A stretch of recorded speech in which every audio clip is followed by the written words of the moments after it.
بسم اللہ الرحمن الرحیم۔ شروع اللہ کے نام سے جو بڑا مہربان نہایت رحم والا ہے۔ السلام علیکم۔ آقا دو جہاں حضرت محمد صلی اللہ علیہ وآلہ وسلم کی کوئی بہن نہیں تھی، لیکن جب آپ سیدہ حلیمہ سعدیہ رضی اللہ تعالیٰ عنہ کے پاس گئے تو وہاں حضور کی ایک رضائی بہن کا ذکر بھی آتا ہے جو آپ صلی اللہ علیہ وآلہ وسلم کو لوریاں دیتی تھی۔ ان کا نام سیدہ شیمہ رضی اللہ تعالیٰ عنہ تھا۔ شام کے وقت جب خواتین کھانا پکانے میں مصروف ہو جاتی تو بہنیں اپنے بھائی کو اٹھا کر باہر لے جاتی اور ہر بہن کا یہ خیال ہوتا کہ میرے بھائی سے زمانے میں زیادہ خوبصورت کوئی نہیں۔ خوبصورتی دیکھنے والوں کی آنکھ میں ہوتی ہے، تو جس کے بھائی کا رنگ حسین ہوتا وہ کہتی رنگ نہیں تو کچھ بھی نہیں، اور جس بہن کے بھائی کے نقوش اور خد و خال خوبصورت ہوتے وہ کہتی رنگ کیا ہے، اصل خوبصورتی تو آنکھوں میں ہوتی ہے۔ وہ کہتی میرے بھائی کی آنکھیں جھیل جیسی ہیں۔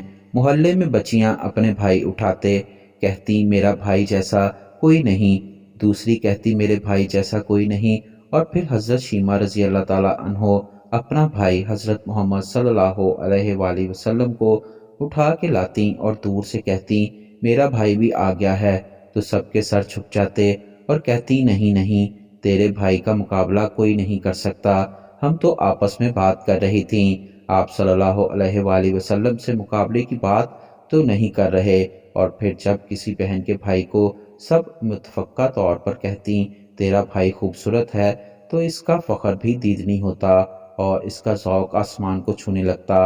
ابن ہشام سیرت کی سب سے پہلی کتاب ہے، اس میں یہ واقعہ لکھا ہے کہ سیدہ شیمہ رضی اللہ تعالیٰ عنہ کو اپنی گود میں لے کے سمٹتی اور جھومتی اور پھر وہ لوریاں دیتی، اور لوری کے الفاظ بھی لکھ دیے ہیں جس کا ترجمہ ہے اے ہمارے رب، میرے بھائی محمد صلی اللہ علیہ وآلہ وسلم کو سلامت رکھنا، آج یہ پالنے میں بچوں کا سردار ہے، کل وہ لمبے ہوئے جوانوں کا بھی سردار ہوگا، اور پھر جھوم جاتی۔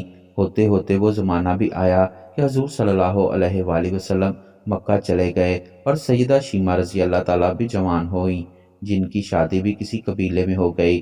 حضور صلی اللہ علیہ وآلہ وسلم نے اعلان نبوت کیا، 13 سال کا وقت بھی گزر گیا اور آپ صلی اللہ علیہ وآلہ وسلم مدینہ شریف چلے گئے۔ جب غزوات کا سلسلہ شروع ہوا تو جس قبیلے میں سیدہ شیمہ کی شادی ہوئی تھی اس قبیلے کے ساتھ مسلمانوں کا ٹکراؤ آ گیا۔ اللہ رب العزت نے مسلمانوں کو فتح عطا کر دی تو اس قبیلے کے چند لوگ صحابہ کرام رضی اللہ تعالیٰ عنہ کے ہاتھوں گرفتار ہو کر قید ہو کر آئے۔ یہ لوگ اپنے قیدیوں کو چھڑانے کے لیے فدیہ جمع کرانے لگے اور قبیلے کے سردار ایک ایک گھر سے رقم جمع کرنے لگے۔ چلتے چلتے یہ سیدہ شیمہ کے گھر پہنچ گئے جو کہ اپنی عمر کا ایک خاص حصہ گزار چکی تھیں۔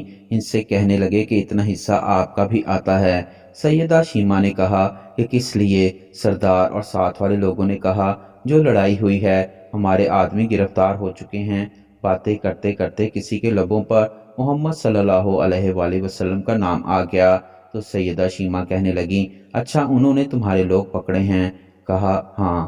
سیدہ شیمہ نے کہا تم رقم اکٹھی کرنا چھوڑ دو، مجھے ساتھ لے چلو۔ سردار نے کہا آپ کو ساتھ لے چلیں؟ سیدہ شیمہ رضی اللہ تعالیٰ عنہ کہنے لگیں ہاں تم نہیں جانتے، وہ میرا بھائی لگتا ہے۔ قوم کے سرداروں کے ساتھ حضور صلی اللہ علیہ وآلہ وسلم کے خیموں کی طرف جا رہی تھیں اور صحابہ کرام ننگی تلواروں سے پہرا دے رہے تھے۔ یہ مکی دور تو تھا نہیں، مدنی دور تھا، اور حضرت شیمہ رضی اللہ تعالیٰ عنہ قوم کے سرداروں کے ساتھ آگے بڑھنے لگیں تو صحابہ کرام رضی اللہ تعالیٰ عنہ نے تلواریں سنتی اور پکارا اے دیہاتی عورت رک جا، آگے نہیں دیکھتی، پوچھا اے رسول صلی اللہ علیہ وآلہ وسلم ہے، آگے بغیر اذن کے جبرائیل علیہ السلام نہیں جا سکتے، تو تم کون ہو؟ سیدہ شیمہ رضی اللہ تعالیٰ عنہ نے جواب میں کہا جس کا ترجمہ یہ ہے میری راہ چھوڑ دو، تم جانتے نہیں میں تمہارے نبی کریم صلی اللہ علیہ وآلہ وسلم کی بہن لگتی ہوں۔ تلواریں جھک گئیں، آنکھوں پر پلکوں کی چلمنیں آ گئیں، راستہ چھوڑ دیا گیا۔ سیدہ شیمہ حضور صلی اللہ علیہ وآلہ وسلم کے خیمہ نوری میں داخل ہو گئیں تو حضور صلی اللہ علیہ وآلہ وسلم نے دیکھا اور پہچان گئے، فوراً اٹھ کھڑے ہوئے، فرمایا بہن کیسے آنا ہوا؟ آپ صلی اللہ علیہ وآلہ وسلم کے لوگوں نے ہمارے کچھ بندے پکڑ لیے ہیں، ان کو چھڑانے آئی ہوں۔ حضور صلی اللہ علیہ وآلہ وسلم نے فرمایا تم پیغام بھیج دیتی میں چھوڑ دیتا، لیکن تم آ گئی ہو، اچھا ہوا ملاقات ہو گئی۔ پھر حضور صلی اللہ علیہ وآلہ وسلم نے قیدیوں کو چھوڑنے کا اعلان کیا۔ کچھ گھوڑے اور چند جوڑے سیدہ شیمہ کو تحفے میں دیے، کیونکہ بھائیوں کے دروازے پر جب بہنیں آتی ہیں تو بھائی خالی ہاتھ بہنوں کو واپس نہیں بھیجتے۔ حضور صلی اللہ علیہ وآلہ وسلم نے بہت کچھ عطا کیا اور رخصت کرنے خیمے سے باہر تشریف لے آئے تو صحابہ کرام کی جماعت منتظر تھی۔ فرمایا اے صحابہ، آپ جانتے ہیں کہ جب بھی میں قیدی چھوڑتا ہوں تو میری یہ عادت ہے آپ سے مشاورت کرتا ہوں، لیکن آج ایسا موقع آیا کہ میں نے آپ سے مشاورت نہیں کی اور قیدی بھی چھوڑ دیے، آپ جو چاہیں کریں۔ صحابہ کرام رضی اللہ تعالیٰ عنہ نے عرض کیا کہ حضور صلی اللہ علیہ وآلہ وسلم آپ نے مشاورت کیوں نہیں کی؟ ارشاد فرمایا میرے دروازے پر میری بہن آئی تھی